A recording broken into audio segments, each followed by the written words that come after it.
satu prosesi, ya, salah satu profesi atau bukan profesi, bukan, prosesi.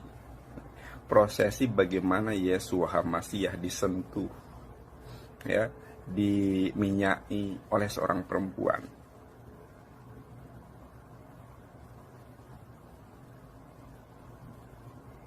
Nah, Yesua HaMasyiah diminyai, disentuh oleh seorang perempuan yang bukan mahramnya. Ingat, di dalam konsepsi Yahudi maupun Islam, seorang perempuan itu tidak boleh sembarangan menyentuh lelaki yang bukan mahramnya. Apalagi meminyaki, menyeka rambut seorang laki-laki.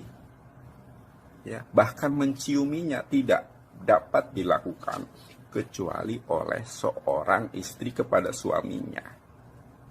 Nah, sekarang kita identifikasi bersama-sama, betulkah Yesua HaMasyiah itu menikah? Maka melalui gambaran ini, Yesua HaMasyiah itu adalah sudah menikah.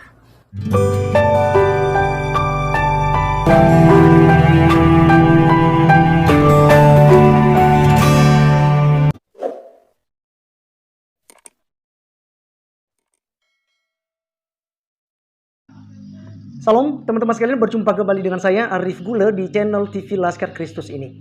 Pada kesempatan kali ini teman-teman sekalian, kita bahas tentang Ustadz Nandar yang sudah mulai panik, sudah mulai ketakutan teman-teman sekalian. Kenapa? Karena Yahya Waloni, dia punya bos, ya, dia punya andalan, ya, sudah ditangkap oleh Bareskrim. Teman-teman sekalian, tentu saja ya, para youtuber kristolog katanya, ya, mereka kristolog, ahli bagian kristolog ini untuk mengobrak-ngabrik ya tentang kekristenan, ya. Padahal semua omong kosong, semua nol. Mereka hanya menggiring opini, mereka debat di channel-channel Kristen. Lalu dia buat video sendiri, dia ngambil kalimat-kalimatnya sendiri, lalu dia komentari sembarangan, dia bilang Dini Kaola, Yusuf Manubulu, Pendeta Saifuddin Ibrahim, ya, sang debator itu KO dan lain sebagainya teman-teman sekalian. Inilah pekerjaan kandurun-kandurun. Jonathan ini benar-benar kandurun, benar-benar pemecah belah dan juga sekaligus dia seorang penista agama. Ya, itu tidak bisa dipungkiri teman-teman sekalian. Nah, dia kepanasan ini teman-teman sekalian karena Sofiatul, ya, mantan muslimah yang begitu taat, saat ini sudah menjadi pengikut Kristus. Saat ini dia sudah menjadi orang yang hebat di dalam kekristenan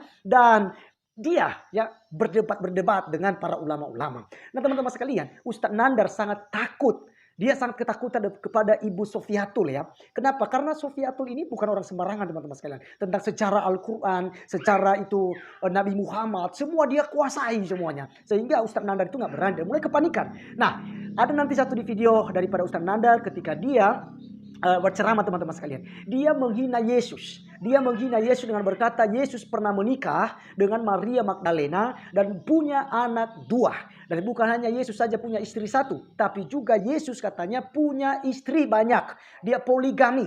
Bahkan dia katakan Yesus menjanjikan juga banyak bidadari kepada para pengikutnya. Untuk membenarkan tentang ajaran Islam yang menjanjikan bidadari, 72 bidadari ketika mereka masuk surga nanti. Nah, dia cocologikan itu dan menuduh Yesus juga menjanjikan 72 bidadari ini. Nah, teman-teman sekalian, mari kita melihat apa yang disampaikan oleh Ustadz Nandar dan juga apa yang merupakan penyampaian dari Ibu Sofiatul. Karena Ibu Sofiatul ini teman-teman sekalian, dia sudah memberitahukan bahwa dia akan melaporkan termasuk Ustadz ada Abdul Somad, Ustadz Ahmad Kainama, Ustadz-Ustadz yang lain yang begitu banyak teman-teman sekalian. Dia akan melaporkan ke polisi. Dia memberikan pelaporan agar apa teman-teman sekalian? Supaya orang-orang ini ditangkap. Kenapa? Karena penistaan agama ini justru yang banyak dilakukan oleh para ustadz. Bukan para pendeta yang melakukan ini. Kayak di TV Laskar Kristus, saya secara pribadi, saya Arif Manggule, sarjana teologi. Saya tidak menghina Islam, ya. Saya tidak urusan dengan Islam. Tapi saya di channel ini meluruskan ajaran-ajaran sesat. Meluruskan dan menjawab setiap tuduhan-tuduhan para mu'alaf dan para ustadz yang sukanya menceramahkan tentang Alkitab. Menafsirkan sembarangan. Termasuk Ustadz Nandar yang berkata Yesus pernah menikah, punya anak 2. Nah, teman-teman sekalian, mari kita langsung saja. Mungkin komentar saya seperti ini. Mari kita dengarkan dan simak baik-baik apa yang disampaikan oleh Ibu Sofiatul tentang Ustadz Nandar ini. Berikut videonya. Tuhan Yesus memberkati kita.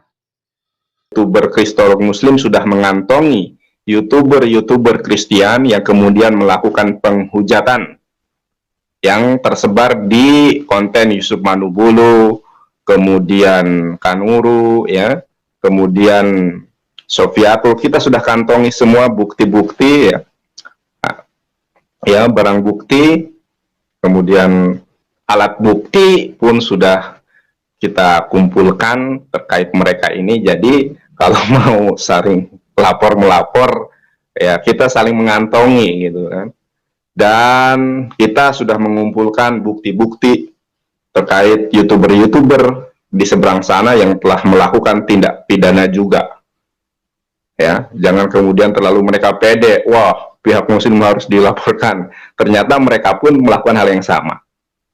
Begitu, saudara. Abdul Somad yang menyatakan jin kafir pada waktu itu juga menyinggung iman Kristen juga. Kita sudah bikin laporannya juga, ternyata tidak diproses karena dia mengatakan itu internal. Nah, saya berkata kepada para YouTuber, kalau internet nggak perlu disiarkan di YouTube. Ya, kalau demikian, kalau Anda siarkan di YouTube, bagi YouTube yang kita membahas Islamologi pun, itu adalah internal use only, yaitu kita melatih orang-orang Kristen agar mengerti seperti apa paham Islam dan Quran. Kalau kalian nggak suka, kalian kepanasan, nggak usah nonton. Ya, kalau itu hanya internal use only. Jadi kalau kalian mengatakan ini dilakukan di dalam kajian tertutup, ya nggak usah disiarkan di YouTube. Ya, jadi alasan seperti ini nggak kepake sebenarnya. Ya, terus kemudian kita juga melihat ini adalah ustadz yang menginjak-injak Alkitab. Ini belum ada tindakan juga. Ya, jadi bagaimana kalau hal ini kita lakukan kepada kalian? Apa yang akan kalian lakukan? Ya, ini belum lagi. Ini nanti sore nih. Ya, kita akan membicarakan ini adalah ustadz-ustadz yang akan kita ajukan laporan, termasuk Yonatan Nandar. Terus ini lihat ya teman-teman. Sekarang kita lihat ini, saudara. Nah, ini adalah salah satu prosesi, ya, salah satu prosesi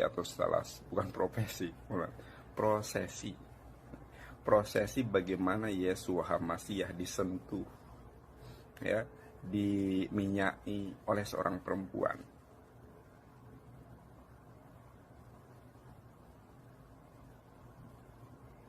Nah, Yesus Hamasiah diminyaki, disentuh oleh seorang perempuan yang bukan mahramnya. Ingat, di dalam konsepsi Yahudi maupun Islam, seorang perempuan itu tidak boleh sembarangan menyentuh lelaki yang bukan mahramnya. Apalagi meminyaki, menyeka rambut seorang laki-laki. Ya, bahkan menciuminya tidak dapat dilakukan kecuali oleh seorang istri kepada suaminya. Nah, sekarang kita identifikasi bersama-sama, betulkah Yesus Hamasiah itu menikah? Maka melalui gambaran ini, Yesus Hamasiah itu adalah sudah menikah. Ya, sudah menikah. Mari kita lihat ayatnya. Di dalam Lukas, ya. Di dalam Lukas ini. Di dalam Lukas 7. Di dalam Lukas 7 ayat ke-37. Di kota itu ada seorang perempuan yang dikenal sebagai seorang berdosa. Ini yang mengatakan berdosa itu siapa, saudara? Ingat, kalau ada tulisan merah di dalam Bible, di dalam Injil, di dalam Injil kanoni, itu perkataan Yesus Hamasiah yang diidentifikasi sebagai perkataan Yesus Hamasiah. Kalau ada tulisannya hitam, itu adalah pengarang, ya, pengarang dari kitab tersebut. Ada pengarang Injil Yohanes, pengarang Injil Matius, pengarang Injil Markus, Lukas, gitu kan. Nah, kita lihat di kota itu ada seorang perempuan yang terkenal sebagai seorang berdosa. Yang mengatakan berdosa di sini adalah pengarang Injil Lukas, ya. Ketika perempuan itu mendengar bahwa Yesus sedang makan di rumah orang Farisi itu, datanglah ia membawa sebuah buli-buli pualam berisi minyak. Ya. Sebentar, saya ataskan sedikit. Sambil menangis ia pergi berdiri di belakang Yesus, di dekat kakinya, lalu membasahi kakinya itu dengan air matanya dan menyekanya dengan rambutnya. Kemudian ia mencium kakinya dan meminyakinya dengan minyak wangi. Ya, ini tradisi Yahudi, prosesi pernikahan, saudaraku. Bukan hanya prosesi hanya meminyaki. Ini salah besar ini kan. Ini yang disalahpahami, ya. Ada yang mengatakan itu prosesi pertobatan. Prosesi pertobatan itu bukan seperti itu. Tidak pernah ada dalam Yahudi prosesi pertobatan meminyaki seorang lelaki yang bukan mahramnya, menyakanya, menciuminya. Tidak ada, saudara.